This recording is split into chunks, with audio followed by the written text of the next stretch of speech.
இயற்கையோடு இணைந்த மனித வாழ்க்கை 2040க்கு அப்புறம் இயந்திர அறிவியல் உலகம் செயலிழந்து அதன் பிறகு வரப்போகிற இயற்கையோடு இணைந்த மனித வாழ்க்கை இருக்குல்ல, அந்த வாழ்க்கை வாழ்கிறதுக்கு மன உறுதி தேவை. குடிசையில் வாழணும், செருப்பு இல்லாமல் நடக்கணும், ஆடைகள் கிடையாது, நிர்வாணமாக வாழ வேண்டிய அந்த வாழ்க்கை வரும், நிர்வாணமாக வாழ வேண்டிய கட்டாயம் வரும். ஏன்னா ஆடைகள்லாம் கிடைக்காது. அப்படிங்கும்போது இன்னும் அவங்க உடல் ஆரோக்கியமாக இருக்கும், நோய்கள் இருக்காது, அதனால் உடல் அழகாகவும் இருக்கும். அதனால் நிர்வாணமாக வாழ்வதற்கு அவங்களுக்கு கூச்சம் இருக்காது. உடம்பு அழகாக இருந்துச்சுன்னா, ஃபிட்டாக இருந்தால் அந்த உடம்பை வெளியே காட்டணும்னு தான் நினைப்பாங்க, ஆடை போட்டு மூடணும்னு நினைக்க மாட்டாங்க. அதனால் அவர்கள் ஒரு இயற்கையோடு இணைந்த மனித வாழ்க்கை வாழணுன்னா அவங்களுக்கு மன உறுதி தேவை, தைரியம் தேவை. ஒரு நிர்வாணமாக வாழ்வதற்கு தைரியம் தேவை, அப்படி தானே?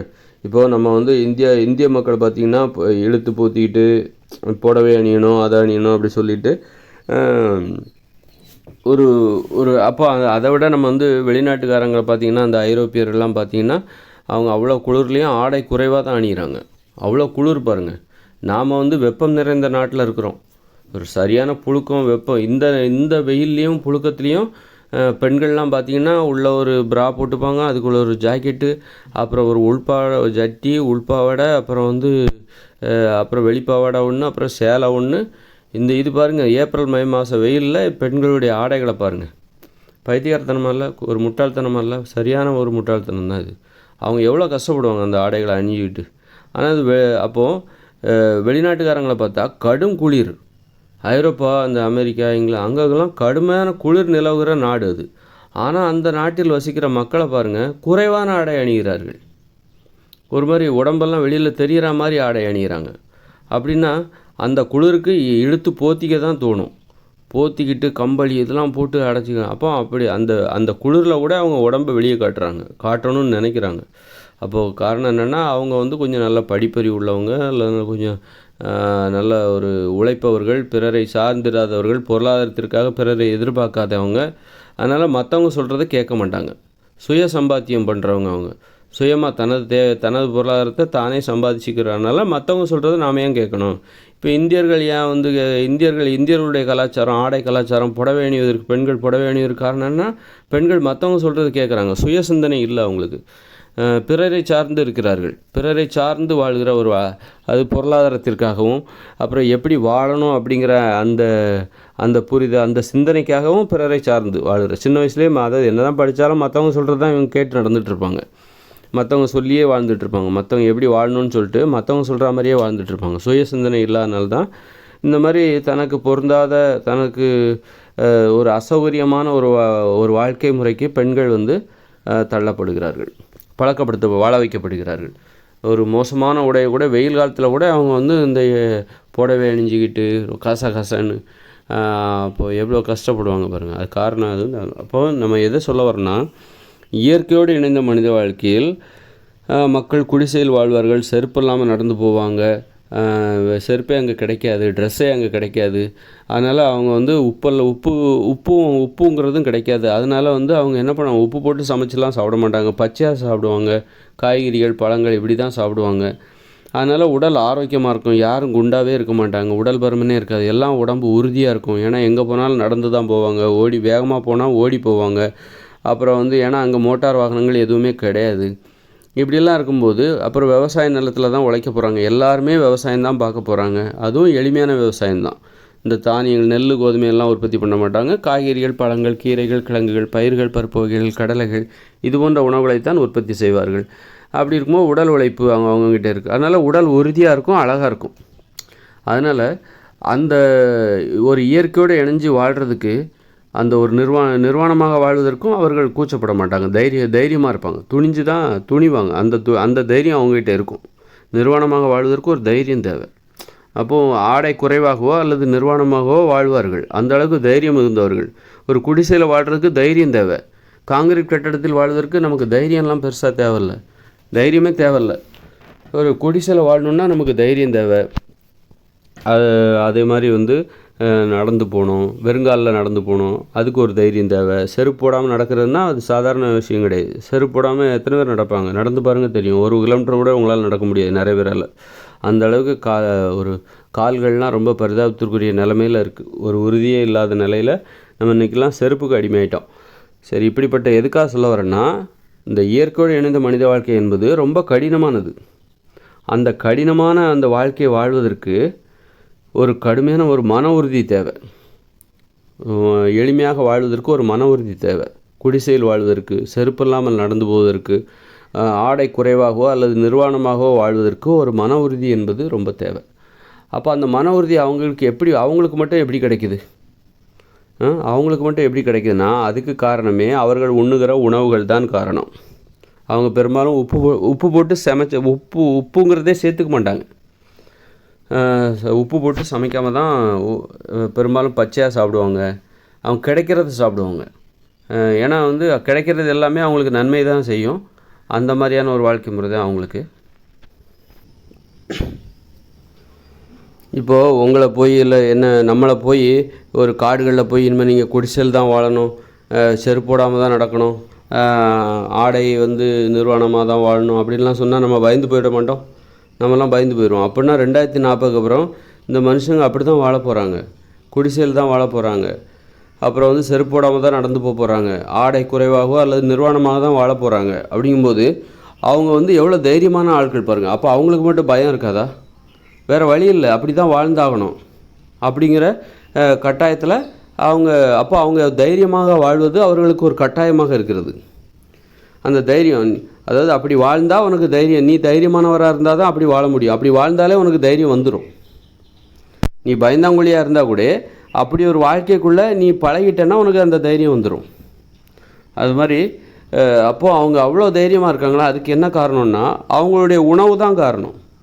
இயற்கையோடு இணைந்து வாழ்வது என்பது ரொம்ப தைரியமான ஒரு வாழ்க்கை. ரொம்ப தைரியம் இருந்தால் தான் அந்த வாழ்க்கையை வாழ முடியும். செருப்பு இல்லாமல் நடக்கிறது, ஆடைகள் இல்லாமல் வாழ்வது, அப்புறம் குடிசையில் வசிப்பது, இப்படி வாழ்வதற்கு ஒரு தைரியம் தேவை. அந்த தைரியம் அவங்க வீட்டுக்கு எங்கேருந்து வருதுன்னா அவங்க உண்ணுகிற உணவிலிருந்து தான். அவங்க உப்பு கலந்து உணவை சமைச்சு சாப்பிடவே மாட்டாங்க. உப்பே அவங்க சேர்த்துக்க மாட்டாங்க. உப்பு அவங்களுக்கு கிடைக்கவும் கிடைக்காது.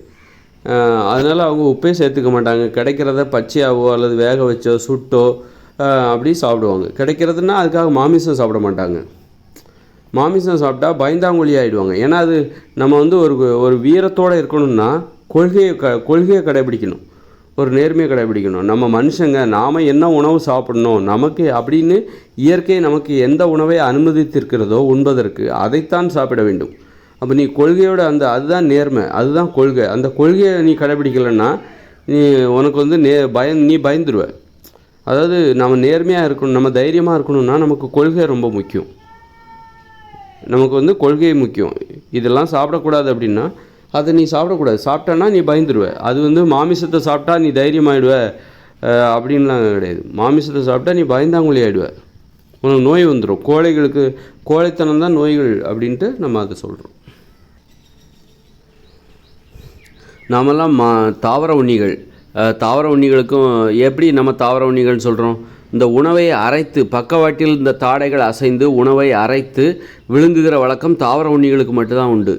இந்த மிருகங்கள், சிங்கம், புலி, சிறுத்தை எல்லாம் கடித்து துண்டுகளாக நறுக்கி அப்படியே விழுங்கிடும். அரைக்கிறதுக்கு அங்கெல்லாம் ஒன்றும் கடவா பொருட்கள்லாம் அவங்களுக்கு கிடையாது.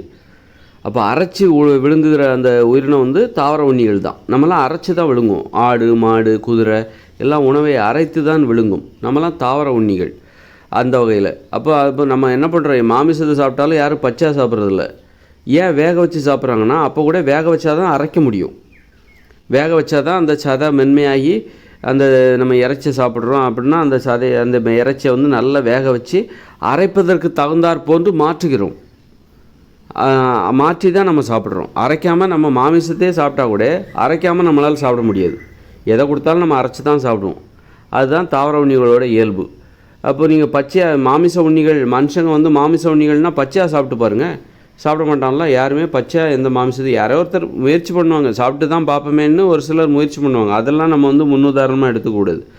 அது முயற்சி பண்ணுவாங்க, விதிவிலக்காக யாராவது ஒருத்தர் முயற்சி பண்ணுவாங்க, அதெல்லாம் முன்னுதாரணமாக எடுக்கக்கூடாது. அவங்களாம் பச்சையாக சாப்பிட்றாங்களே அப்படின்னா நம்ம அப்போ யாரும் கொலை கூட தான் பண்ணுறாங்க. அதுக்காக எல்லோரும் கொலை பண்ணலாமா? கொலை கூட தான் யாரோ ஒருத்தர் 1-2 பேர் பண்ணிகிட்ருக்காங்க, கொலை பண்ணுறாங்க, திருடுறாங்க. அதையெல்லாம் மனித பண்பாக நம்ம மாற்ற முடியுமா? அதே மாதிரி தான் பச்சையாக மாமிசம் சாப்பிட்றதெல்லாம் நம்ம ஒரு முன்னுதாரணமாக அதை நம்ம நியாயப்படுத்த முடியாது. அது திருடுற மாதிரி, கொலை செய்கிற மாதிரி சும்மா அது ஒரு செயற்கையான ஒரு நடைமுறை. திருடுறது கொலை செய்கிறதுலாம் மனித இயல்பு கிடையாது. அதே மாதிரி தான் வந்து பச்சையாக சாப்பிட்றது மாமிசத்தை அதை வந்து நம்ம ஒரு முன்னுதாரணமாகவோ அல்லது ஒரு அதை ஏற்றுக்கொள்கிற ஒரு நடைமுறையாகவோ மாற்ற முடியாது. அதனால் வந்து நம்மலாம் தாவர உண்ணிகள் என்பதில் நமக்கு எந்தவித சந்தேகமும் வேண்டாம். அனைத்து உண்ணிகள்னு சொல்லாதீங்க. அனைத்து உண்ணிகளாக இருக்கிற இந்த இப்போ காக்கா கூட பார்த்திங்கன்னா சில பறவைகள் கூட அனைத்து உண்ணிகளாக இருக்கும். அது வந்து காக்கா எதை கொடுத்தாலும் சாப்பிடும். அப்படிங்கும்போது காக்கா ஒரு மாமிச உண்ணின்னு தான் நான் நினைக்கிறேன். அது வந்து ஏதாவது புழு பூச்சி அல்லது வந்து இந்த மாதிரி இதுதான் சாப்பிடும்னு நினைக்கிறேன். காக்கா வந்து காய்கறி சாப்பிடுமா, பழங்கள் சாப்பிடுமா அப்படின்னா காக்கா வந்து ஒரு அனைத்து உண்ணின்னு அதை சொல்ல முடியாது. அது வந்து மாமிச உண்ணின்னு தான் நம்ம சொல்லலாம். ஆனால் வந்து எறும்பு வந்து அனைத்து உண்ணி. எறும்பு வந்து பழங்கள் எதாக இருந்தாலும் சாப்பிடும். அது வந்து மாமிசமாக இருந்தாலும் சாப்பிடும். அதே நேரத்தில் பச்சை மாமிசத்தை எறும்பு சாப்பிடும். மாமிசத்தை நீங்கள் சமைச்சு போட்டாலும் சரி, அது பச்சையாக இருந்தாலும் சாப்பிடும். ஆனால் நம்ம பச்சையாக சாப்பிடுவோமா மாமிசத்தை? நாம் சாப்பிட மாட்டோம். அப்போ அனைத்து உண்ணின்னா என்ன? எப்படி இருந்தாலும் நீ சாப்பிட்ணும், எதை போட்டாலும் நீ சாப்பிட்ணும். அப்படி சாப்பிடுவியா நீ? பச்சையாக மாமிசத்தை ஒரு நாள் சாப்பிட முடியுமா? பச்சையாக மீனை நீ சாப்பிடுவியா? எல்லாருமே சாப்பிட மாட்டாங்க பெரும்பாலும். அப்போ மனுஷங்க வந்து மனுஷங்களாம் நம்ம அனைத்து உண்ணின்னு எடுத்துக்க முடியாது. மனுஷங்க வந்து எதை பச்சையாக அவங்க சாப்பிட்றாங்களோ அதை வச்சே அவங்கள கண்டுபிடிச்சிடலாம். மாமிசத்தை பச்சையாக சாப்பிட மாட்டாங்க. ஆனால் வந்து ஒரு காய்கறியவோ ஒரு பயிரையோ பருப்பு வகைகளையோ கடலைகளையோ பச்சையாக சாப்பிடுவாங்க. அப்போ தாவரத்தை தான் அவங்க பச்சையாக சாப்பிட்றாங்க. மனுஷங்க வந்து தாவரங்களை தான் பச்சையாக சாப்பிடுகிறார்கள். பார்த்துக்கோங்க. அப்போ அதுலேருந்தே தெரிஞ்சுக்கலாம் மனுஷன் எதை நீங்கள் பச்சையாக சாப்பிட்றீங்களோ அதுதான் நீங்கள். இதுலேருந்தே தெரிஞ்சுக்கலாம் நாம் அசைவமா சைவமா அப்படின்னா நீ எதை பச்சையாக சாப்பிட்ற. உன்னால் மாமிசத்தை பச்சையாக சாப்பிட முடியுமா? முடியாதுல்ல. அப்போ நீ மாமிச உண்ணி கிடையாது. நீ ஒரு கோழிக்கறியை வந்து பச்சையாக சாப்பிடுவியா? ஒரு மாட்டுக்கறியை வந்து பச்சையாக சாப்பிடுவியா? அது யாரோ ஒருத்தர் பண்ணுறாங்க, ஆப்பிரிக்காவில் சாப்பிட்றாங்க, சீனாக்காரங்க சாப்பிட்றாங்க அப்படின்னு சொல்லாது. சீனாக்காரங்க சாப்பிட்றதெல்லாம் நம்ம எடுத்துக்கூடாது. அது வந்து யாரோ விதிவிலக்கா அப்படின்னா யாரோ ஒருத்தர் இப்போ வந்து இஸ்ரேல் கூட தான் போரிட்டுக்கிட்டு இருக்கான். ஸ்ரீலங்காக்காரங்க கூட தான் வந்து போரிட்டுக்கிட்டு இருக்கான். அதெல்லாம் நம்ம வந்து ஒரு நியாயமாக எடுத்துக்க முடியுமா? அதையெல்லாம் வந்து ஒரு உண்மையாகவோ ஒரு விதிமுறையாகவோ ஏற்றுக்கொள்ள முடியுமா? போரிடுவது, கொலை செய்வது, யாரோ ஒருத்தர் 1-2 பேர் கொலை செய்கிறாங்க, 1-2 பேர் திருடுறாங்க, அதையெல்லாம் நம்ம வந்து மனித பண்பாக மாற்ற முடியாது, மனித இயல்பாக அதை மாற்ற முடியாது. அதனால் வந்து எதையெல்லாம் நீ பச்சையாக சாப்பிட முடியும். எதை நீ பச்சையாக சாப்பிடுவேன் அப்படின்னா இப்போ மாமிசத்தை நம்ம வேக வச்சா மட்டும்தான் சாப்பிட முடியும். பச்சையாக அதை யாரும் சாப்பிட மாட்டாங்க. மாமிசத்தை ஒரு பச்சை மீனை யாரும் பச்சையாக சாப்பிட மாட்டாங்க. வேக வச்சா மட்டும்தான் அதை சாப்பிட முடியும். ஆனால் ஒரு காய்கறியை நம்மளால் பச்சையாக சாப்பிட முடியும். ஒரு கடலையை பழங்களை பச்சையாக சாப்பிட முடியும், வேக வச்சாலும் சாப்பிட முடியும். ஒரு கடலையை பருப்பை பயிர் வகைகளை நம்ம வேக வச்சாலும் சாப்பிட முடியும், பச்சையாகவும் சாப்பிட முடியும். அப்போ நாம் தாவர உண்ணிகள் என்பதற்கு இதுவும் ஒரு மிகப்பெரிய சரியான ஒரு உறுதியான உதாரணமாக இருக்கிறது. பக்கவாட்டில் அதை அரைத்து உண்பது தாவர உண்ணிகளின் வழக்கம். தாடைகள் பக்கவாட்டில் அசையும், அது ஒரு காரணம். அப்புறம் வந்து இந்த மாதிரி பச்சையாக நீங்கள் எதை சாப்பிட முடியும்? பச்சையாக சாப்பிட்றது தான் உணவு. பச்சையாக இருக்கிற வரைக்கும் தான் அது உணவு. சமைச்சிட்டிங்கன்னா அதுக்கு பேர் மருந்து.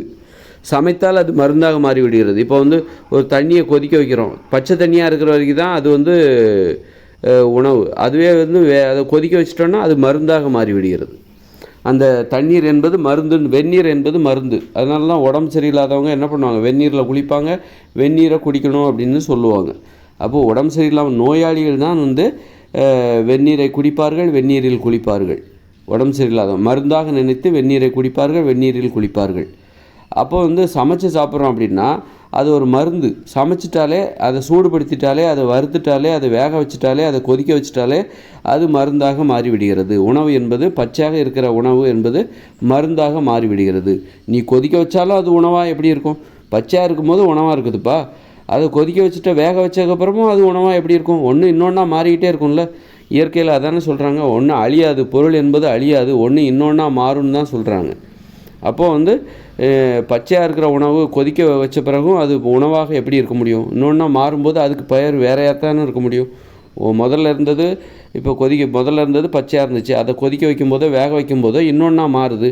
இன்னொன்றா மாறும்போது அந்த மாற்றத்திற்கு ஒரு பேர் உண்டுல்ல, அதுதான் மருந்து. அதனால் வந்து இந்த மாதிரி எதுக்காக இந்த டாபிக் எடுத்து இயற்கையோடு இணைந்த மனித வாழ்க்கை வாழ்கிறாங்கல்ல காடுகளில் 2040க்கு அப்புறம், அவங்களுக்கு எப்படி அந்த மன உறுதி வரப்போகுது? எப்படி அவங்களால குடிசையில் வாழ முடியும்? நம்மலாம் இப்படி கட்டடத்தில் வாழ்ந்துட்டு 2040 அப்புறம் எப்படி அவங்களால குடிசையில் வாழ முடியும்? அப்படின்னா அது ஒரு நிர்பந்தம் தான். நம்ம குடிசையில் தான் வாழணும் அப்படிங்கிற ஒரு நிர்பந்தம். இப்போ ஒரு பெரிய பணக்காரர் இருக்கார், அவர் பணம் இருக்கிற வரைக்கும் மாட மாளிகையிலே வாழ்கிறாரு. அவருக்கு பணமே இல்லாமல் போகுது. ஒரு காலத்தில் பணமே இல்லாமல் கடனாகி போயிடுது, கையில் ஒரு பணமும் இல்லை. அப்படிங்கும்போது அவர் என்ன பண்ணுறாரு? வாடகை வீட்டுக்கு வந்துடுறாரு. வாடகை கொடுக்க முடியாத காலத்தில் அவர் என்ன பண்ணுறாரு? தெருவுக்கே வந்துடுறாரு. ஒரு காலத்தில் இவர் பெரிய பங்களாவில் வசித்தவர் இன்றைக்கி தெருவுக்கு வந்துட்டார் அப்படின்னு சொல்லிட்டு தெருவில் படுத்து கிடக்கிறாரு அப்படின்னு நம்ம சொல்கிறது இல்லையா? அப்போ தெருவில் அவரால் படுத்து கிடக்க முடியுதுன்னா அது ஒரு கட்டாயம். இன்றைக்கி தெருவுக்கே வந்துட்டார், இன்றைக்கி ஒரு குடிசைக்கே வந்துட்டார். ஒரு கூடாரம் போட்டுக்கிட்டு, ஒரு ரோட்டோரமாக கூடாரம் போட்டுக்கிட்டு இன்றைக்கி அவர் வாழ்ந்துக்கிட்டு இருக்கார். ஆனால் ஒரு காலத்தில் அவர் பெரிய மாட மாளிகையில் வாழ்ந்து கொண்டு இருந்தார். அப்போ மாட மாளிகையில் வாழும்போது அவரால் ஒரு குடிசையில் வாழ முடியாது. ஆனால் குடிசையில் அப்போ இன்றைக்கி வாழ்கிறாரு அப்படின்னா என்ன அர்த்தம்? என்ன காரணம்? அவருக்கு பணம் எல்லாம் போயிடுச்சு, கையில் இருக்கிற பணம் எல்லாம் கொடுத்து வாடகை வீட்டில் கூட வசிக்க முடியல, வாடகை கொடுக்க முடியல. அதனால் இன்றைக்கி தெருவுக்கு வந்துட்டார், ஒரு குடிசையில் வசித்து கொண்டு இருக்கிறார். அப்படின்னா என்ன காரணம்?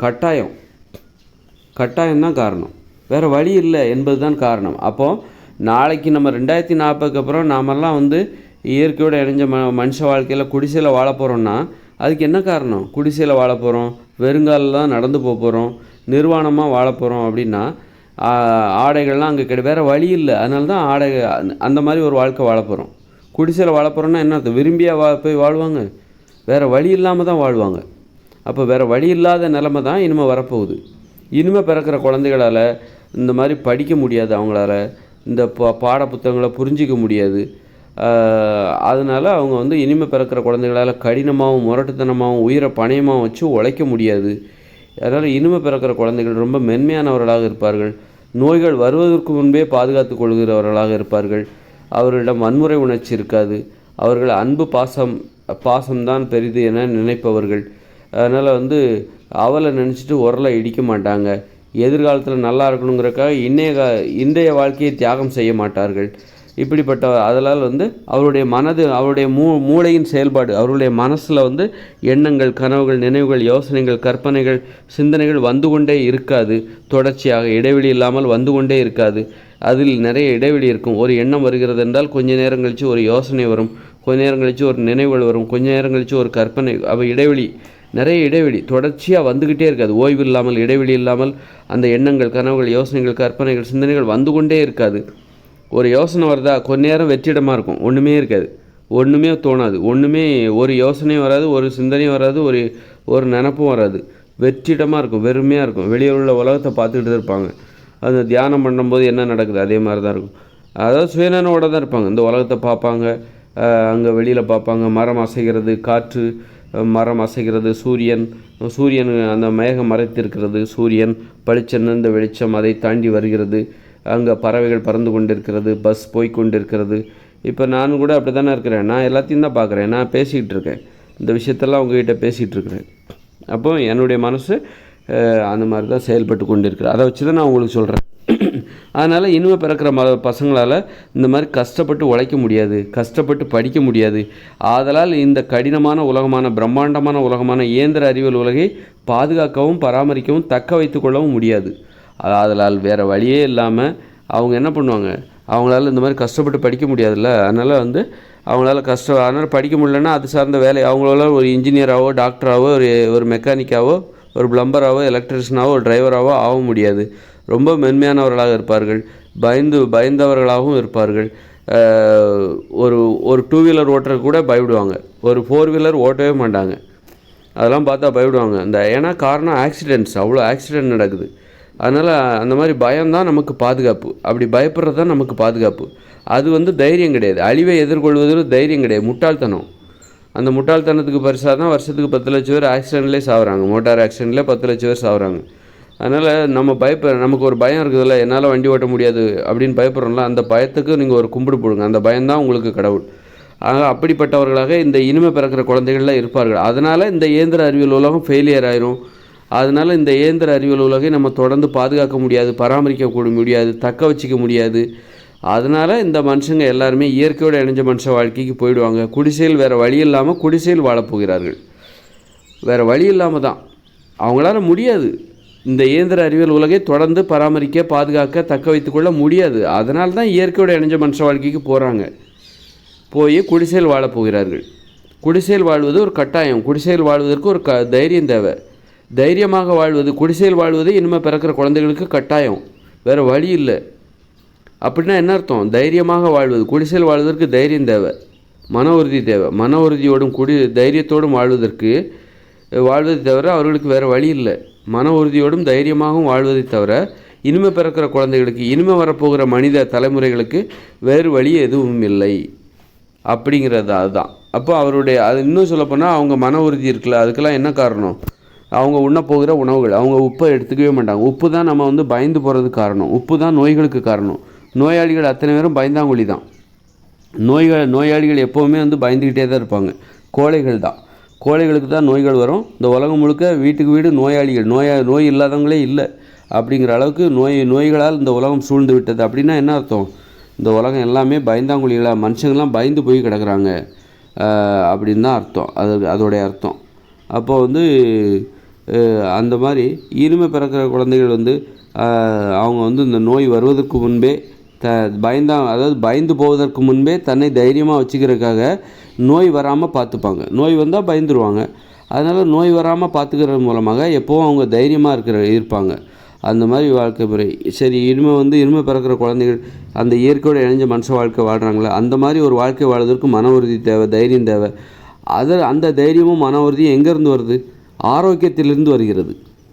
ஒரு தைரியமும் மன உறுதியும் எங்கேருந்து வரும்? நோய் வந்துச்சுன்னா உங்களுக்கு பயம் வந்துடும், நீங்கள் கோழை ஆகிடுவீங்க.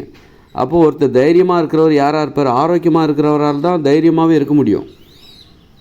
அப்போ நோய் இருக்கிறவங்க பயந்தாங்குழியாக தான் இருப்பாங்க. அப்போ ஆரோக்கியமாக இருக்கிறவங்க தைரியமாக இருப்பாங்க. அப்போ ஆரோக்கியமாக இருக்கணும்னா அப்போது இயற்கையோடு இணைஞ்ச மனுஷ வாழ்க்கையில் வாழுகிற மக்கள் குடிசையிலையும் நடந்தும் போவாங்க, வெறுங்காலில் நடந்து போவாங்க, குடிசையில் வசிப்பாங்க. அப்படின்னா அவங்க தைரியமாகவும் மன உறுதியோடு இருப்பாங்க. அப்படின்னா அதுக்கு என்ன காரணம்? அவங்க ஆரோக்கியமாக இருப்பாங்க. அதுதான் அவருடைய மன உறுதிக்கும் தைரியத்துக்கும் காரணம். அவங்க ஆரோக்கியமாக இருக்கிறதுக்கு என்ன காரணம்? அவர்கள் உண்ணுகிற உணவுகள் தான் காரணம். அவர்கள் வாழுகிற வாழ்க்கை முறை தான் காரணம். அவர்கள் வாழ்கிற வாழ்க்கை முறையும் அவர்கள் உண்ணுகின்ற உணவும் தான் காரணம். அவங்க என்ன உணவு உண்பாங்க? உப்பை எடுத்துக்கவே மாட்டாங்க. உப்பு கலந்து சமைக்கவே மாட்டாங்க. உப்பு அவங்களுக்கு கிடைக்கவும் கிடைக்காது. உப்பு கிடைக்காதனால தான் அவங்க சமைக்க மாட்டாங்க. உப்பு வேண்டான்னு சொல்ல மாட்டாங்க. உப்பு கிடைக்காது, வேறு வழியே இல்லை. உப்பு கிடைக்காதனால அவங்க அதை சமைக்க மாட்டாங்க. உப்பு கிடைச்சாலும் வேண்டான்ட்டுருவாங்க. அந்த அளவுக்கு அவங்களுக்கு ஒரு கொள்கை உறுதி இருக்கும். உப்பு கேடானது என்பதை அவர்கள் தெரிந்து கொள்வார்கள். காய்கறிகள், பழங்கள், கீரைகள், கிழங்குகள், பயிர் வகைகள், பருப்பு வகைகள், இந்த மாதிரி உணவுகளை பச்சையாவோ வேக வச்சோ சாப்பிடுவாங்க. அதனால் அவங்க ஆரோக்கியமாக இருப்பாங்க. அப்புறம் தினந்தோறும் அவங்க ஊரில் ஒரு 3000-4000 பேர் இருக்கிற ஒரு ஊரில் தினந்தோறும் அந்த 4000 பேருக்கு ஒரு உணவு உற்பத்தி செய்யப்படுமா? ஏன்னா அங்கே வியாபாரம் கிடையாது, விற்பனை கிடையாது, ஏற்றுமதி கிடையாது, இறக்குமதி கிடையாது. வேறு எங்கேருந்தும் உணவு ஒரு மக்களுக்கு சேராது. அவர்களே அவர்களுக்கு தேவையான உணவை உற்பத்தி செய்து கொள்ள வேண்டும். அப்படி இருக்கும்போது ஒரு ஊரில் 4000 பேர் இருப்பாங்க அப்படின்னா ஒரு கிராமமாக தான் வாழ போகிறாங்க. அப்படின்னா ஒரு கிராமத்தில் 4000 பேர் இருக்காங்கன்னா அந்த 4000 பேர்த்துக்கு தேவையான உணவை அந்த தினமும் அந்த ஊர்லேருந்து உற்பத்தி செய்ய முடியுமா? அவர்களே உற்பத்தி செய்து கொள்வார்கள். 4000 பேருக்கு தினமும் உணவு தேவை. அப்போது ஒவ்வொரு கிராமமாக மக்கள் வாழும்போது ஒவ்வொரு கிராமத்திலிருந்தும் அந்த கிராமத்தில் உள்ள 4000 மக்களுக்கு தேவையான உணவை அந்த கிராமமே உற்பத்தி செய்து கொடுக்க முடியுமா? கிடைக்குமா? சீசனில் தான் காய்கள் காய்க்கும். அப்போது சில நாட்களில் உணவு கிடைக்காது. அப்படி இருக்கும்போது அவங்க என்ன பண்ணுவாங்கனாக்கா இலைகளை பறித்து சாப்பிடுவார்கள், புற்களை பறித்து சாப்பிடுவார்கள், இலை தலைகளை பறித்து சாப்பிடுவார்கள். அந்த மாதிரி ஒரு ஆரஞ்சு பழம் சாப்பிட்டாங்கன்னா தோலெல்லாம் கீழே போட மாட்டாங்க, தோலையும் சேர்த்து சாப்பிடுவாங்க. ஒரு 2 ஆரஞ்சு பழம் சாப்பிட்டாங்கன்னா தோலை பாதி இப்போ ஒரு ஆரஞ்சு பழ தோலை இப்போ சாப்பிட்ருவாங்க. ஒரு 2 மணி நேரம் கழித்து இன்னொரு ஆரஞ்சு பழத்தோட தோலை தனியாக எடுத்து வச்சு அதை சாப்பிட்ருவாங்க. அது மாதிரி தோலை கூட வேஸ்ட் பண்ண மாட்டாங்க. ஒரு வாழைப்பழ தோலை கூட நல்ல வாழைப்பழத்தை கழுவிட்டு தோலோடு சாப்பிடுவாங்க. அந்தளவுக்கு உணவு பற்றாக்குறை ஏற்படும். அதனால் எதெல்லாம் சாப்பிட முடியுமோ அதெல்லாம் சாப்பிடுவாங்க. அதுக்காக மாமிசத்தை சாப்பிட மாட்டாங்க, ஏன்னா அது சாப்பிடக்கூடாது. எதெல்லாம் சாப்பிடலாமோ இயற்கை எதையெல்லாம் சாப்பிட வேண்டும் என்று அனுமதித்திருக்கிறதோ மனித உயிர்களுக்கு அதில் உள்ளவற்றில் எதை வேண்டுமானாலும் சாப்பிடுவார்கள். இதைத்தான்ப்பா நீ சாப்பிடணும் அப்படின்னு சொல்லிட்டு இயற்கை அனுமதித்திருக்கிறது. அதில் நிறைய உணவு இருக்குது, அதுக்குள்ளே நீ எதை கிடைச்சாலும் சாப்பிடு. மற்றபடி நீ என்றைக்குமே உணவு இல்லைன்னு சொல்லிட்டு மாமிசத்துக்கு போயிடாத. மாமிசம்லாம் சாப்பிட ஆரம்பித்தா உனக்கு மூட நம்பிக்கை வந்துடும், நீ வறுமையில் வீழ்த்தப்படுவாய். உனக்கு ஏன்னா இப்போது நீ மாமிசம் சாப்பிடக்கூடாதுங்கும் போது தான் நீ ஒரு தாவரங்களைத்தான் நீ சாப்பிட வேண்டும் அப்படிங்கும்போது தான் தாவரங்களில் எதெல்லாம் சாப்பிட முடியுமோ அதெல்லாம் நீ போய் தேடி தேடி சாப்பிடுவ. நீ எங்கே நீ இந்த மாமிசத்தை சாப்பிட்லான்னு நினச்சிட்டியோ, மாமிசம், மீன், இதெல்லாம் முட்டை இதெல்லாம் நீ சாப்பிட்லான்னு நினச்சிட்டேன்னா உனக்கு இந்த தாவரங்களில் நிறைய சாப்பிடுவதற்கான வாய்ப்பு இருக்குது. அதெல்லாம் உனக்கு தெரியாமல் போயிடும். கொய்யா இலையெல்லாம் சாப்பிட்லாம், துளசி இலையை சாப்பிட்லாம், மணத்தக்காளி கீரையை சாப்பிட்லாம், இப்படி நிறைய இலைகளை சாப்பிட்லாம், அருகம்புல் சாப்பிட்லாம். ஆனால் இதெல்லாம் சாப்பிட்லாம் தெரியுது, ஆனால் நீ ஏன் சாப்பிட மாட்டேங்கிற அப்படின்னா நீ தான் மாமிசத்தை சாப்பிட போயிடுறியே. நீ ஒரு வட்டத்துக்குள்ளே இரு, தாவரங்களை மட்டும்தான் நீ சாப்பிட்ணும், வேறு வழியே இல்லை. அந்த விதிமுறை அந்த கொள்கையை நீ உறுதியாக கடைபிடிக்கும்போது அப்போ தாவரங்களுக்கு வேறு வழியே இல்லை, இலைதகளை சாப்பிட்டு தான் ஆவ. நீ டக்குன்னு தாவிட்டன்னா நீ என் நினப்பு பூரா மாமிசத்தில் போய் ஆரம்பிச்சிடும். மாமிசங்கிறது ஒரு பெரிய உலகம், மாமிசம் உண்ணிங்கிறது ஒரு பெரிய உலகம். மாமிசம் உண்ணலாம் அப்படி என்பது அது மிருகங்களோட உணவு, தாவரங்கள் விலங்குகளோட உணவு. நம்மலாம் விலங்குகள். அப்படி இருக்கும்போது நீ விலங்குகள் உணவு அது பெரிய உலகம். தாவரங்கள் நிறைய இருக்குது, சாப்பிடுவதற்கு நிறைய இருக்குது. நாம் நினைக்கிறோம் தாவரங்களில் எவ்வளோ சாப்பிட முடியும், காய்கறிகள் பழங்கள் மட்டுமா? அப்படி கிடையாது. கொய்யா இலையை சாப்பிட்லாம், கொய்யா தளிர், அது மாதிரி துளசி இலை, அப்படி நிறைய இருக்குது. ஒரு ஆரஞ்சு பழத்தோல், வாழைப்பழத்தோல், வாழைப்பழத்தையும் சாப்பிட்லாம், தோலையும் சாப்பிட்லாம். இப்படி நிறைய இருக்குது சாப்பிட்றதுக்கு. அப்போ அதெல்லாம் நமக்கு ஏன் தெரிய மாட்டேங்குதுன்னா நாம் என்ன பண்ணுறோம், டக்குன்னு மாமிசத்துக்கு போயிடுறோம். மாமிசங்கிறது அது பெரிய உலகம், அதில் நிறைய இருக்குது. இப்போ சைனாக்காரங்க சாப்பிட்றாங்க பாருங்கள், தவளை, கரப்பாம்பூச்சி, பல்லி, எலி, அப்புறம் பாம்பு. இப்படி மாமிசங்கிறது ஒரு பெரிய உலகம். மீன், இப்படி மாமிசங்கிறது பெரிய உலகம். அப்புறம் அந்த மாமிசம் சாப்பிட்றதுக்காக என்ன பண்ணுவாங்க, அதுக்காகவே ஆடெல்லாம் வளர்ப்பாங்க, மாடெல்லாம் வளர்ப்பாங்க, தவளையை வளர்ப்பாங்க. இப்படி அது அப்போ என்ன ஆகும் அப்படின்னா உனக்கு தாவரங்கள் மீது உள்ள அந்த கவனம் போயிடும்.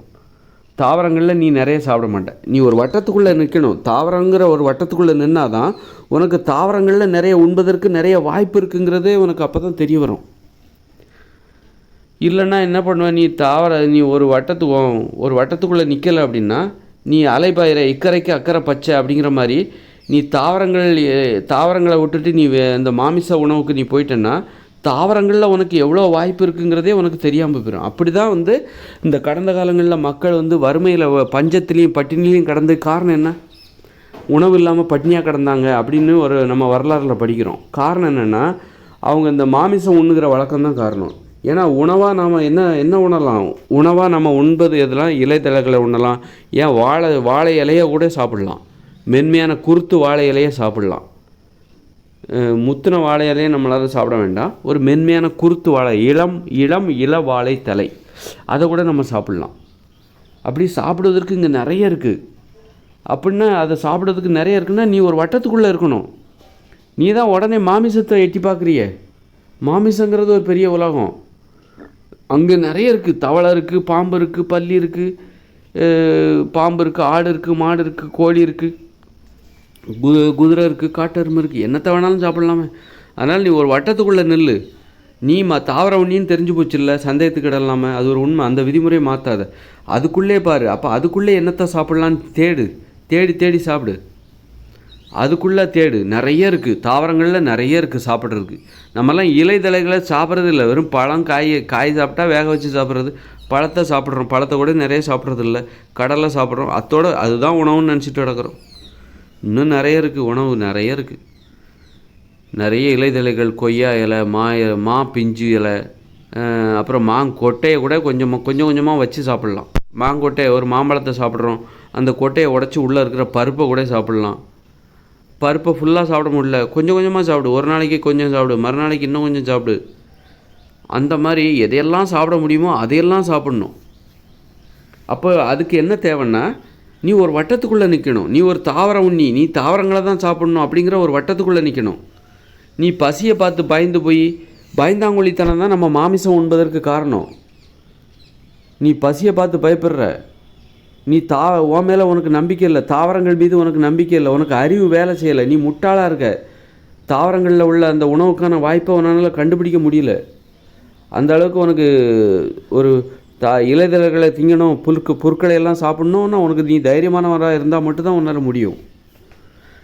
தைரியம் உள்ளவங்க மட்டும்தான் இலைதழைகளை, கொய்யா இலையை, மா இலையை, மா பிஞ்சு இலையை, வாழை இலையை, அது மாதிரி ஆரஞ்சு பழ தோல், மாங்கொட்டையை உடச்சி உள்ளே இருக்கிற பருப்பு, இதெல்லாம் யார் சாப்பிடுவாங்க? அறிவுள்ளவங்க, தைரியமானவங்க தான் சாப்பிடுவாங்க. பயந்தவங்க, ரொம்ப பலவீனமானவங்க தான் எது சாப்பிடுவாங்க? இந்த நாக்கு ருசிக்கு அலைஞ்சு போய் இட்லி, பூரி, பொங்கல், தோசை அல்லது இறைச்சி சாப்பிட்றதெல்லாம் பலவீனத்தோட வெளிப்பாடு, நம்பிக்கையின்மையின் வெளிப்பாடு. தாவர உணவு மேலே உனக்கு ஒரு நம்பிக்கை இல்லை. நீ தாவர உண்ணி என்கிற அந்த நம்பிக்கையில் உனக்கு அந்த நிலைப்பாட்டில் உனக்கு ஒரு நம்பிக்கை இல்லை. அந்த கட்டுப்பாட்டில், அந்த கொள்கை, அது ஒரு கொள்கை. அந்த விதிமுறையை நீ மீறவே கூடாது. அதனால்தான் அப்போ இயற்கையோடு இணைஞ்ச மனுஷ வாழ்க்கையில் அவங்க கொள்கைப்படி தான் வாழ்வாங்க. கொள்கையை பின்பற்றி வாழ்வார்கள், கொள்கை தவறி வாழ மாட்டாங்க. அதனால்தான் அங்கேருந்து தான் அவங்களுக்கு அந்த மன உறுதியே வருது. நாமெல்லாம் தாவர உண்ணி என்கிற அந்த அடிப்படையை வச்சு தான் அதுக்குள்ளே நிற்கணும், அதுக்குள்ளே இருக்கணும். நீ அதை விட்டுட்டு நீ மாமிசத்தின் மீது ஆசைப்பட்டு ஒரு மீனை வேக வச்சு சாப்பிட்ற, ஒரு நல்ல பெரிய மீன் தூக்கி அடுப்பில் வச்சு வேக வச்சு சாப்பிட்றன்னு ஏன் நீ அதனால் உனக்கு நிறைய நன்மை வரும்னு நீ நினைக்கிற, வராது. ஏன்னா நீ கொள்கையை தவறி விட்டாய். இப்போது உதாரணத்துக்கு நான் சொல்கிறேன், திருடக்கூடாதுங்கிற ஒரு கொள்கைப்பா. அப்போ நீ என்ன பண்ணுற? பக்கத்து வீட்டில் என்ன பண்ணுற? நிறைய பணம் இருக்குது, போய் திருடி ஊட்டச்சத்து நிறைந்த உணவுகளாக வாங்கி சாப்பிட்ற. உன் வேலையை திருடி ஊட்டச்சத்து நிறைந்த உணவுகளாக வாங்கி சாப்பிட்ற. ஹார்லிக்ஸு, போர்ன்விட்டா, மாமிசம் அல்லது என்னென்ன உணவுலாம் வாங்கி சாப்பிட்ற. அப்போ உனக்கு அது நன்மை செய்யுமா? திருடி சாப்பிட்டா அந்த உணவு உனக்கு நன்மை செய்யுமா? திருடர்கள் பயந்துக்கிட்டே தான் வாழ்வாங்க. அந்த பயமே அவர்களுக்கு நோயை உருவாக்கும். நிம்மதியாக அவங்களால தூங்க முடியாது. அப்போது நீ உழைச்சி உன்னால் 10 ரூபா சம்பாதிச்சு 50 ரூபா 100 ரூபா சம்பாதிச்சு அதில் நீ ஏதோ ஒரு பழமோ காய்கறியோ வாங்கி சாப்பிட்டேன்னு ஏன் அது உனக்கு நன்மை செய்யும். அது உனக்கு அமைதியான தூக்கத்தை தரும்.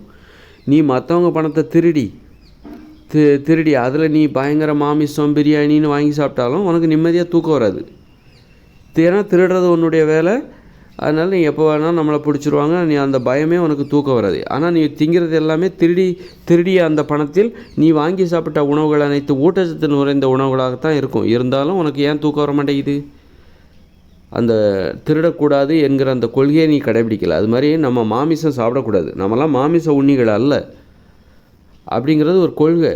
நம்ம உடம்பு அதை ஏற்றுக்காது, மாமிசத்தை ஏற்றுக்காது, மாமிசத்தை செரிமானம் செய்யாது. முட்டையெல்லாம் சாப்பிடக்கூடாது, அது மாதிரி பால் கூட 6 வயசுக்கு மேலே சாப்பிடக்கூடாதுங்கிறாங்க. 5 வயசுக்கு மேலே 2-3 வயசுக்கு மேலே பால் சாப்பிடக்கூடாது. அது மாதிரி பாருங்கள், பால் எல்லா வயசுலேயும் சாப்பிடலாம் அப்படின்னா ஏன் ஒரு தாய்க்கு எல்லா வயசுலேயும் பால் சுரக்கிறது இல்லை?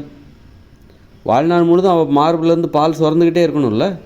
எல்லா வயசுலேயும் நீ பால் சாப்பிடலாம் அப்படின்னா ஏன் எல்லா காலத்துலேயும் ஒரு பெண்ணுக்கு தாய்ப்பால் சுரந்து கொண்டே இருக்கவில்லை? இல்லைல்ல. அப்போ ஒரு குழந்தை பிறந்தா அந்த மார்பிலேருந்து பால் சுரக்குது. குழந்தை பிறக்கிறதுக்கு முன்னாடியே ஒரு பெண்ணுக்கு மார்பில் பால் சுரக்காது, குழந்தை பிறந்த உடனே சுரக்குது பாருங்கள். அப்போ அந்த குழந்தைக்கு என்ன தேவை? அப்போ அந்த தேவை தான் இந்த மார்பில் பால் சுரக்குது. அப்போ எவ்வளோ காலம் அப்போ அந்த பால் சுரந்துக்கிட்டே இருக்கா? வாழ்நாள் முழுதும் என்ன சுரந்துக்கிட்டேவா இருக்குது? அப்படின்னா என்ன அர்த்தம்?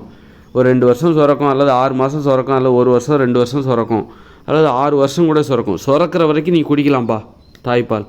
எப்போ சுரக்கலையோ, எப்போ கொடுக்கக்கூடாது அதுக்காக நீ கொடுத்துக்கிட்டே இருந்தால் அது சுரந்துக்கிட்டே இருக்கலாம். ஒருவேளை ஒரு தாய் கொடுத்துக்கிட்டே இருக்கிறா தனது குழந்தைக்கு 6 வயசு வரைக்கும் பால் கொடுத்த கதையெல்லாம் இருக்குது. அப்படிங்கும்போது நீ 10 வயசு வரைக்கும் நீ பால் கொடுத்துக்கிட்டே இருக்கா, கொடுக்கணுங்கிற எண்ணம் இருக்குது. அப்போ அவன் குடிச்சிக்கிட்டே இருக்கான், வந்துக்கிட்டே இருக்கான் ஒருவேளை. ஆனால் அதுக்காக ஒரு 10 வயசு பையனுக்கெல்லாம் ஒரு பால் கொடுப்பாங்களா? கூச்சமாக இருக்காது? ஒரு அம்மா அதை கொடுக்க மாட்டாங்க. ஒரு 10 வயசுக்கு அப்புறம்லாம் பால் கொடுத்தா அந்த உறவே மாறி போயிடும், அந்த தாய் பிள்ளைங்கிற உறவே மாறி போயிடும். அது வேறு மாதிரி பாலியல் உறவாக கணவன் மனைவி உறவு மாதிரி ஆகிடும். அதனால் அந்த பயம் அந்த தாய்க்கு இருக்கிறனால என்ன பண்ணுவாங்க, ஒரு 6 வயசுலையோ 4 வயசுலையோ 2 வயசுலையோ அந்த பால் கொடுக்குறத நிப்பாட்டிடுவாங்க. அந்த பயம்தான் காரணம். ஏன் பால் கொடுக்குறத ஏன் 10 வயசு வரைக்கும் கொடுக்க வேண்டியதானே, 20 வயசு வரைக்கும் ஏன் கொடுக்க வேண்டியதானே? இப்போ கொடுத்தா சுரந்துக்கிட்டே தான் இருக்கும். கொடுக்குறத ஏன் நிப்பாட்டுறாங்க? அப்படி கொடுத்தா அது குழந்தை ஒரு தாய்க்குமான குழந்தைக்குமான உறவாக அது இருக்காது. ஒரு 10 வயசு வரைக்கும்லாம் தாய்ப்பால் கொடுத்தா 6 வயசுக்கு மேலாம் 6 வயசு வரைக்கும்லாம் தாய்ப்பால் கொடுக்கக்கூடாது. ஒரு 2 வயசு வரைக்கும் கொடுக்கலாம், 3 வயசு வரைக்கும் கொடுக்கலாம், போதும். 4 வயசு வரைக்கும் கொடுக்கலாம். அவ்வளோதான். அதுக்கு மேலாம் கொடுக்கக்கூடாது. கொடுத்துட்டு அதுக்கப்புறம் நிறுத்திக்கலாம். இல்லது 5 வயசு வரைக்கும் கூட கொடுக்கலாம். மனுஷங்க வந்து 5 வயசு வரைக்கும் கொடுக்கலாம், தப்பு இல்லை. 6 வயசு வரைக்கும் கூட கொடுங்க. அப்படி குடிக்கிற பசங்க அதுக்கப்புறம் கொடுக்காதீங்க. அப்படி குடிக்கிற பசங்க எப்போவுமே அம்மாவுக்கு நல்ல பிள்ளையாகவே இருப்பாங்க, அம்மா கூடயே இருப்பாங்க. அம்மாவுக்கு உதவியாக ஒரு அம்மாவோட பெண்களின் காவலனாக ஆண்கள் இருப்பார்கள். நீ வந்து தாய்ப்பால் 6 மாதம்தான் கொடுக்குற அப்படின்னா பெண்கள் மீது அவனுக்கு பெண்களை எப்படி சார்ந்து வாழணும் அப்படிங்கிற பெண்களுக்கு எப்படி உதவியாக இருக்கணும், பெண்களுக்கு எப்படி ஒத்துழைப்பாக இருக்கணும், பெண்களுக்கு எப்படி காவலாக இருக்கணும், பெண்களை எப்படி நேசிக்கணும் அப்படிங்கிறதெல்லாம் அவனுக்கு தெரியாமல் கூட போகிறதுக்கு வாய்ப்பு நிறைய இருக்குது. அதனால தாய்ப்பால் கண்டிப்பாக கொடுக்கணும். தாய்ப்பால் 6 வருஷம் கொடுக்குறது ரொம்ப நல்லது. ஏன்னா மனுஷங்களோட வாழ்க்கை முறை அப்படிப்பட்டது தான். ஒரு 8 வயசு வரைக்கும் ஒரு குழந்தைய வளர்க்குறாங்க. ஒரு 8 வயசு வரைக்கும் அப்புறம் 8 வயசு வரைக்கும் பெற்றோருடைய அரவணைப்பு குழந்தைகளுக்கு தேவை. கண் கருத்துமாக பார்த்துக்கணும். வேறு எந்த உயிரினமாவது 8 வருஷம் ஒரு குட்டியை பார்த்துக்குதா? ஒரு ஆடோ மாடோ ஒரு குட்டி போட்டு 8 வருஷம் பார்த்துக்குதா? சும்மா 1 மாதம் கூட பார்த்துக்காது. ஒரு பூனை நாய் ஒரு தன்னுடைய குட்டியை வந்து 8 வருஷம் பார்த்துக்குமா? 1 வருஷம் பார்த்துக்குமா? 1 வருஷம் கூட பார்த்துக்க. ஆனால் மனுஷங்க 8 வருஷம் பார்த்துக்கணும். அப்போ தான் அந்த குழந்தை கண்ணு கருத்துமாக வளர்ந்து பாதுகாப்பாக அந்த உலகத்தில் வாழும். அப்போ அப்படின்னா தாய்ப்பால் கொடுக்குறதும் ஒரு 8 வருஷம் அந்த தாயோடைய அந்த குழந்தை இருக்கணும். 8 வருஷம் அந்த தாயோட கண்ணும் கருத்துமான கவனிப்பு தேவை அப்படின்னா அப்போ கண்டிப்பாக 6 வருஷம் அந்த குழந்தைகளுக்கு தாய்ப்பால் கொடுக்கணும். அப்போ தான் அந்த பெண்களுக்கு காவலாக இருக்கிற பண்பு அந்த ஆண்களுக்கு வரும். பெண்களுக்கு காவலாகவும் உதவியாகவும் பெண்களுக்கு இடையூறு செய்யக்கூடாது. பெண்களை சார்ந்தே பெண்களை சார்ந்தே வாழ்கிற அந்த பண்பு பெண்களை விட்டு பிரிய மாட்டாங்க. 6 வயசு வரைக்கும் நீங்கள் தாய்ப்பால் கொடுத்து பாருங்கள், பெண்களை விட்டு பிரியவே மாட்டாங்க. அதாவது தாயோட இருக்கிற வரைக்கும் தாயோட. அப்புறம் கல்யாணம் ஆயிடுச்சுன்னா அவனுக்கு இன்னொரு பெண் துணை எப்போவுமே பெண் துணை அவனுக்கு எப்போவுமே தேவைப்படும். பெண்களை விட்டு பிரியவே மாட்டாங்க. கல்யாணம் ஆனதுக்கு பெண்கள் ஏதோ ஒரு வகையில் அவனுக்கு பெண் என்பது தேவை. அம்மாவோட இருக்கிற வரைக்கும் அம்மா, கல்யாணம் ஆன பிறகு மனைவி, அவனுக்கு ஏதோ ஒரு பெண் வகையில் பெண் தேவை. அப்படி தான் அவன் பழக்கப்படுத்தப்பட்டிருக்கான். 6 வயசு வரைக்கும் தாய்ப்பால் குடிக்க அந்த மாதிரி பழகும்போது அவங்களுக்கு நோய் எதிர்ப்பு சக்தி அதிகமாக இருக்கும், ஒரு தைரியமாக இருப்பாங்க, பெண்களை நல்லா நேசிப்பாங்க, பெண்கள்கிட்ட நல்ல மாதிரி நடந்துப்பாங்க. அப்போ அந்த மாதிரி இதெல்லாம் எதுக்காக இந்த டாப்பிக்குள்ளே வந்தேன்? அப்படி டாபிக் மாறி மாறி போயிட்டே இருக்குது.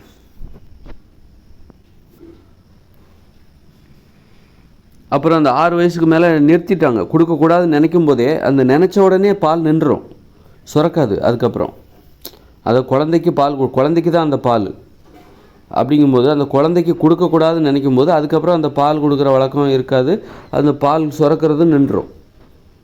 அதுக்கப்புறம் என்ன அர்த்தம்? அதுக்கப்புறம் அந்த பாலை வந்து செரிமானம் செய்கிற திறன் வந்து அந்த மனுஷங்களுக்கு இருக்காது. எது வரைக்கும் பால் தாய் கொடுக்குறாங்களோ அது வரைக்கும் தான் அந்த பாலை செரிமானம் செய்யும். தாய்ப்பாலை தான் அது செரிமானம் செய்யுமே தவிர ஒரு மாட்டுப்பாலையோ ஆட்டுப்பாலையோ அதன் பிறகு நீங்கள் மாட்டுப்பால் கொடுக்குறீங்க, வாழ்நாள் முழுவதும் மாட்டுப்பால் குடிக்கிறீங்க, மனுஷங்க குடிச்சிக்கிட்டு இருக்காங்க, அதெல்லாம் அது செரிமானம் செய்யாது.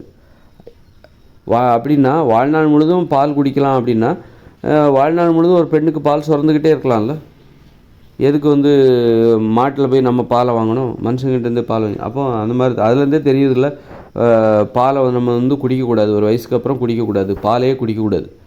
6 வயசு வரைக்கும் தான் பாலை குடிக்கணும், அதுக்கு மேலே குடிக்கக்கூடாது. அதனால் வந்து அப்போ பாலும் ஒரு திரவ மாமிசம். பால் என்பது ஒரு திரவ மாமிசம். முட்டை சாப்பிடக்கூடாது, முட்டைக்குள்ளே ஒரு கரு இருக்குது, ஒரு உயிர் இருக்குது, அதை வேக வச்சு சாப்பிடக்கூடாது. அது மாதிரி மாமிசம் சாப்பிடக்கூடாது, மீன் சாப்பிடக்கூடாது.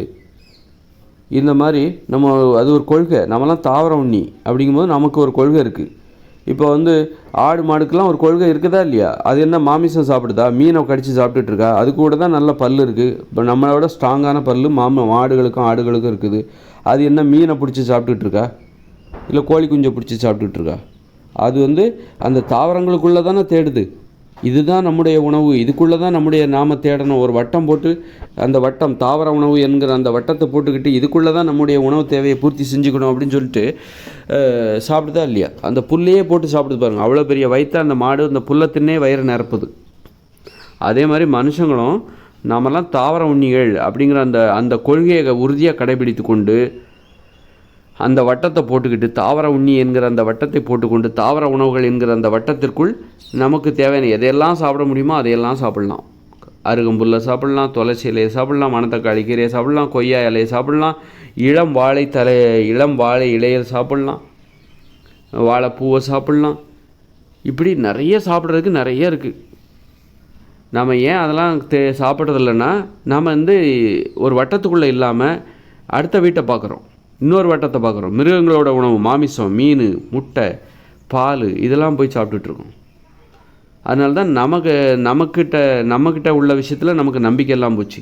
தாவர உண்ணிகளில், அந்த தாவர உணவுகளில் என்னெல்லாம் சாப்பிட்லாங்கிற அந்த நம்பிக்கை நமக்கு இல்லாமல் போச்சு. இந்த அளவுக்கு தாவர உணவுகளில் இவ்வளோ வாய்ப்பு இருக்கா, இவ்வளோ உணவுகள் இருக்கா அப்படிங்கிற அந்த இது நமக்கு இல்லாமல் போச்சு. அதுவும் நாமளே உற்பத்தி பண்ணணும். நல்லா கவனிச்சுக்கோங்க, நாமளே உற்பத்தி பண்ணணும். இப்போ நம்ம என்ன பண்ணுறோம், நமக்கு தேவையான நம்மளால் உற்பத்தி பண்ண முடியலையா, உடனே வந்து வெளிநாட்டை கையேந்துறோம். வெளிநாட்டுக்காரங்க நமக்கு தருவாங்க, அவங்க ஏற்றுமதி பண்ணி இறக்குமதி பண்ணி நமக்கு தருவாங்க. அதனால் நம்ம ஏன் வந்து இந்த தானிய உணவுகளுக்கு அடிமையாகிறோம் அப்படின்னா, இந்த அரிசி, கேழ்வரகு, கோதுமை அல்லது ஒரு உணவுலே பார்த்திங்கன்னா மேலோட்டமாக தான் இருப்போம். இந்த இலைத்தலைகளெல்லாம் சாப்பிட மாட்டோம். நம்ம இலைத்தலைகளை சாப்பிட மாட்டோம். ஏன்னா நமக்கு வந்து தாராளமாக இந்த தானியங்கள் கிடச்சிக்கிட்டே இருக்குது. அரிசி, கேழ்வரகு, கோதுமை இதெல்லாம் தாராளமாக கிடைக்குது. நம்மக்கிட்ட தீர்ந்து போனால் பக்கத்து ஊரில் இருந்து வாங்குகிறோம், பக்கத்து நாட்டுக்கிட்ட இருந்து வாங்கிடுறோம். நம்மக்கிட்ட காலி ஆகிடுச்சுன்னா என்ன பண்ணுறோம், பக்கத்து நாட்டுக்கிட்ட இருந்து வாங்கிடுறோம். நம்மக்கிட்ட காலி ஆகும்போது வேறு என்ன நம்மக்கிட்ட சாப்பிட்லாம் அப்படின்னு நம்ம தேடணும். அப்போ தான் இலைத்தலைகளை சாப்பிட்ற அந்த ஆர்வம் வரும். அங்கே ஒரு வாய்ப்பு இருக்குது, வழி இருக்குங்கிறத நம்ம அப்போ தான் உணரும்.